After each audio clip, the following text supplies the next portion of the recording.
तो बिहार विधानसभा चुनाव से पहले इस बार का सियासी युद्ध काफ़ी दिलचस्प हो गया है। पार्टियों को लेकर वोटर में इस बार काफ़ी कन्फ्यूजन वाली स्थिति है।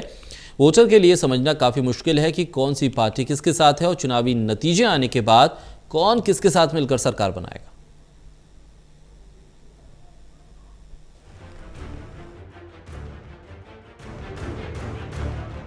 एक बहुत ही पुरानी कहावत है कि दोस्त का दोस्त दोस्त होता है और दुश्मन का दुश्मन भी अपना दोस्त होता है। ठीक यही कहावत आजकल बिहार की राजनीति में फिट बैठ रही है। बिहार का सियासी खेल अब इतना दिलचस्प हो गया है कि यहाँ भी दुश्मन के दुश्मन को दोस्त मानकर सियासी वार करने वाले नेताओं को ये भी नहीं पता होता कि दोस्त समय पर साथ देगा या नहीं। केंद्र की सरकार में साथी और बिहार में विरोधी, फिलहाल यही तस्वीर दिख रही है। यही कारण है कि दुश्मन के दुश्मन को दोस्त बनाने की कोशिश विरोधी दलों की ओर से हो रही है।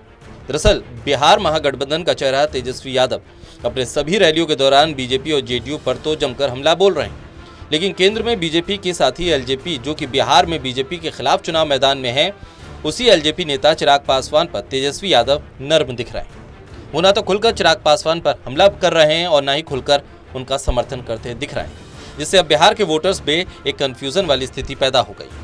तेजस्वी यादव को पता है कि बिहार में इस वक्त बीजेपी और जेडीयू गठबंधन से सीधे टक्कर लेना आसान नहीं होगा, इसलिए वो किसी भी संभावना के रास्ते को खुला रखना चाहते हैं, ताकि चुनावी नतीजों के बाद अगर जरूरत पड़े तो चिराग पासवान के साथ मिलकर सरकार बनाने में ज्यादा दिक्कत ना आए।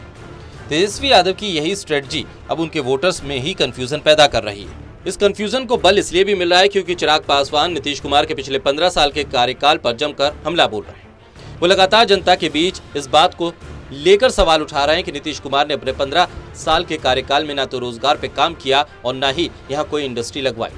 लॉकडाउन के दौरान प्रवासी मजदूरों के मुद्दे पर भी वो लगातार नीतीश को घेर रहे हैं। कुल मिलाकर वो हर तरह से जनता को ये समझाने में लगे हैं कि नीतीश अभी भी बेकार में लालू यादव का मुद्दा उठाकर जनता के मन में भय पैदा कर रहे हैं, ताकि वो अपनी जवाबदेही से बच सके।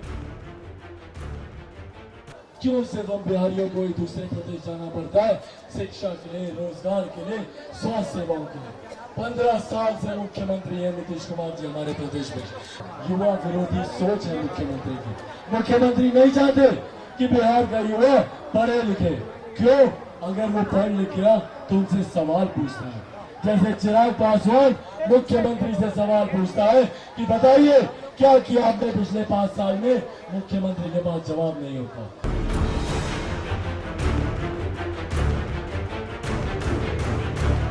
चिराग पासवान एक तरफ जहां नीतीश कुमार पर अपने हर बयान में निशाना साधते हैं, वहीं वो खुलकर तेजस्वी यादव के खिलाफ कुछ नहीं बोल रहे हैं। ऊपर से वो नीतीश की खिलाफत तो करते हैं, लेकिन बीजेपी के खिलाफ एक शब्द नहीं बोलते। उन्होंने तो यहां तक बयान दे दिया कि चुनाव के नतीजे आने के बाद बिहार में बीजेपी और एलजेपी की सरकार बनेगी। ऐसे में एक बात तो साफ है कि चिराग पासवान किसी भी संभावना से इनकार नहीं कर रहे हैं। ना तो बीजेपी के खिलाफ कुछ बोलते हैं और ना ही तेजस्वी यादव के खिलाफ। ऐसे में ये कहना गलत नहीं कि चुनावी नतीजे किसी के पक्ष में नहीं आते हैं तो हो सकता है कि आने वाले समय में तेजस्वी और चिराग पासवान सरकार बना ले, क्योंकि एक बात तो साफ है कि बिहार में एलजेपी का इतना बड़ा जनाधार नहीं है कि वो अकेले अपने दम पर सरकार बनाए। वहीं दूसरी तरफ चर्चा तो ये भी है कि बीजेपी भले ही नीतीश कुमार को खुश करने के लिए एलजेपी से बिहार में सारे नाते तोड़ ले, लेकिन बिहार चुनाव में इस बार जिस तरह से तस्वीर निकलकर सामने आ रही है, जिस तरह से जनता मुखर होकर इस बार नेताओं से सवाल कर रही है, कई जगह तो ऐसा भी देखने को मिला कि कुछ विधायक और बिहार सरकार में मंत्री जब गाँव जाते हैं तो वहाँ की जनता उन्हें गाँव से ही खदेड़ देती है।